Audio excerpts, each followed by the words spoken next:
Hello again, Dominic Trophy, and welcome to another video.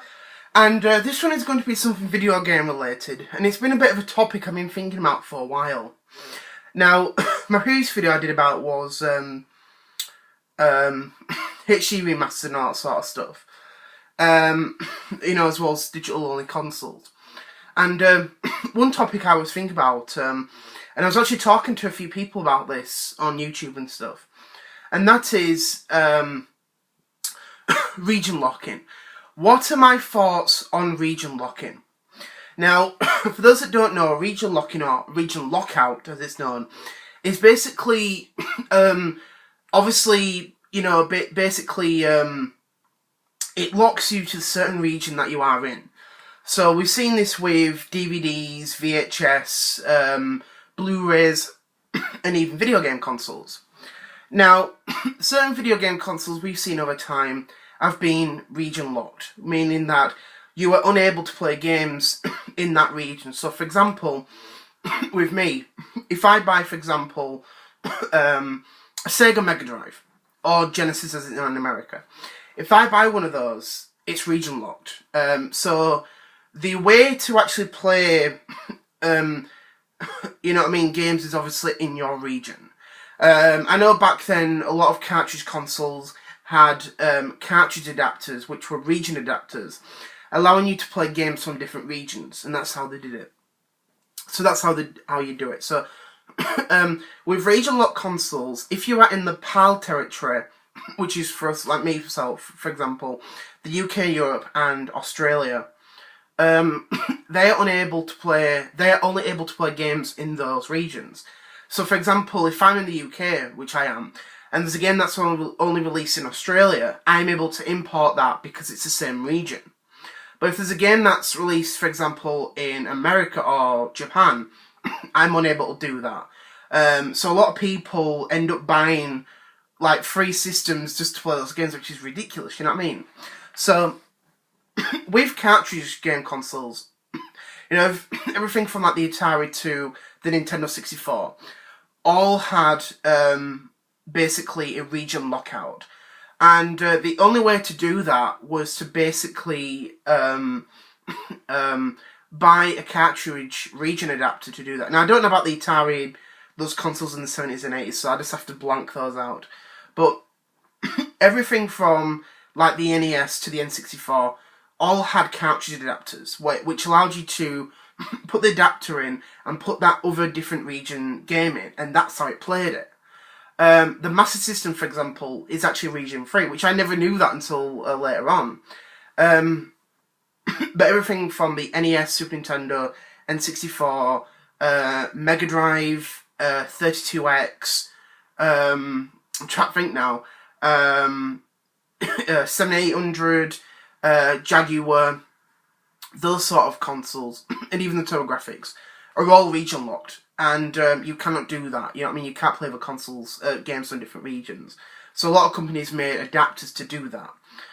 Now, when you get into the CD-based era, the disc-based era, you can't obviously do that. So what a lot of companies did, or what a lot of people did, was they actually modified their systems to play different games from a different region. Or companies released boot discs to do that, and that's just what happened. When you get into, like, the 7th generation, the Wii, the PS3, and the Xbox 360, the PS3 was the first one to, in years, you know what I mean, to be region free. Xbox 360 and Wii didn't do that, even though there were a few 360 games that were region free, which is strange, but the Wii wasn't. Then you get to the 8th generation, you know, the Wii U, PlayStation 4, Xbox One, PS4 Pro, and Xbox One X. The PlayStation 4 and the Xbox One, as well as their mid-gen consoles, are all region free. So again, if you live in the UK and there's a game that's released in America, you can import that, play it, you know what I mean? Same with Xbox One, you can do that. Wii U, you can't. There was always petitions for Nintendo to do that, you know what I mean, to basically unlock that region coding, and they never did. But what are my thoughts overall about it? My thoughts about region locking is, I'm kind of mixed about it. I don't think it's a really, really good idea because you are limiting the audience or the consumer to certain games. And I'll just give you two examples. There were two games I always wanted to play on the Wii that were never released over here. Excitebots Extreme Racing and the Kirby Dream Collection. Now, the Excitebots game was released back in 2009, August 2009. And that was a game I was watching a lot of trailers and reviews about because it looked really, really cool. But there was no release for the rest of the world. So, rest of 2009 came, no release. The whole of 2010 came, no release. 2011, no. 2012, no. 2013, no. And around that time, I kind of lost interest about it. I thought, is this game even going to get released? So I actually had a look on the website, on different websites and stuff. And being truthful here, I used to actually use Wikipedia as my game release guide. That's just what I did. And I found out the game was actually released in Japan. And it was released in Japan in 2011 through Club Nintendo, which is a bit, unusual. And I was doing a bit of research on other websites, and I wondered if there was a release for the UK and Europe. Well, we were still in Europe at the time, so for a European release, there was no release. And basically, there was no information by Nintendo Europe. They were kind of like quiet on the game. Even the game looks a really, really amazing game. It really, really does. And the worst thing about it was released last year digitally on the Wii U eShop for America. And it was released this year on the Wii U eShop in Japan. You know what I mean? There's no translation issues. You should easily bring that game over, because I'd love to play it. You know what I mean? But it turned out that Nintendo of Australia were planning to release the game. And I remember hearing this and I thought, oh, that sounds really, really cool. But basically what happened was Nintendo of Australia basically, I think, must have done a bit of research on people who want to play this game. And they found out there's a lack of interest for this game, even though us in the European markets wanted to play that damn game.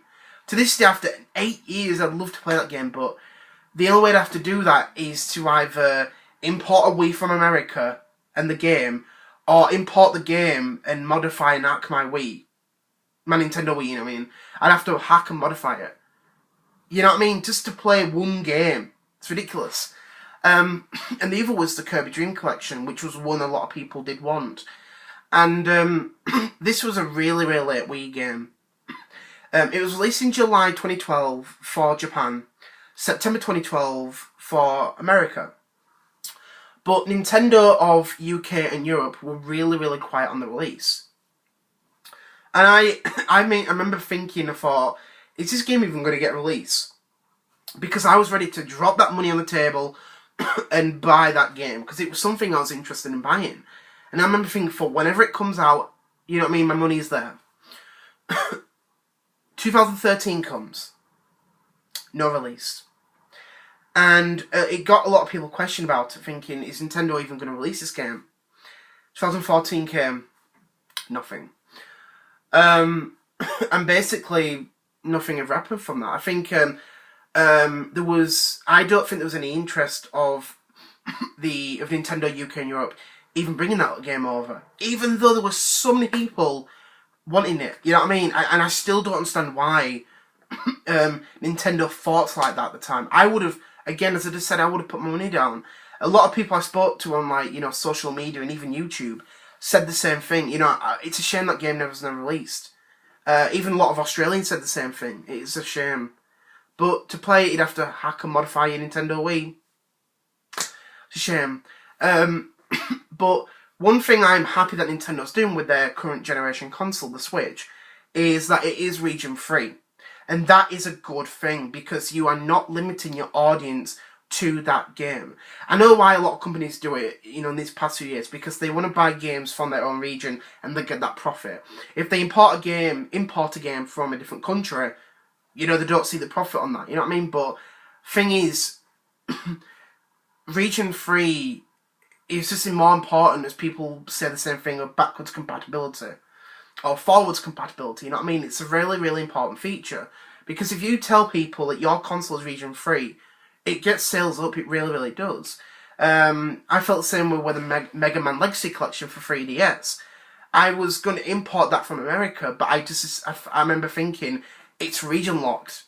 You know what I mean? So I can't do that, so I just purchased it digitally. Still a good game, but it did annoy a lot of people. But I think it's something that needs to really not, exist anymore. I know it doesn't really exist anymore, but for the 3DS and the Vita, it does. You know what I mean?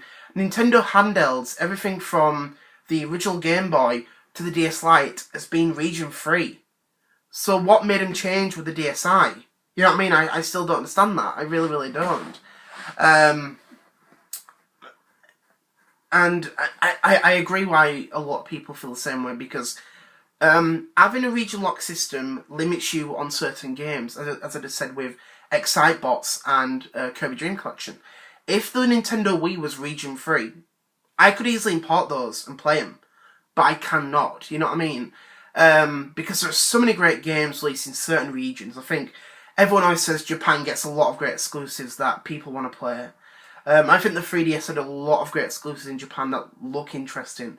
It's like, oh, I want to play that, you know what I mean? But you can't do that.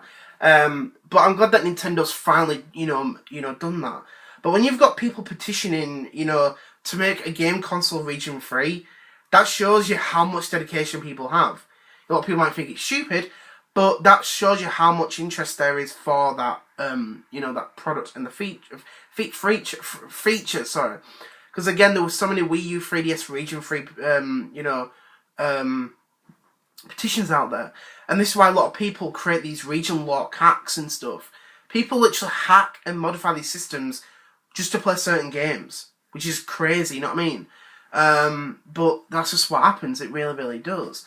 But overall, I don't think it should really be included, you know what I mean? I think it limits the consumer on certain games, you know what I mean? And that's what I don't like with a lot of, especially with Nintendo, because when you see PlayStation 4 and Xbox One have that feature where you can import certain games, you can't do that with the Wii U, you know what I mean? And that is a big letdown.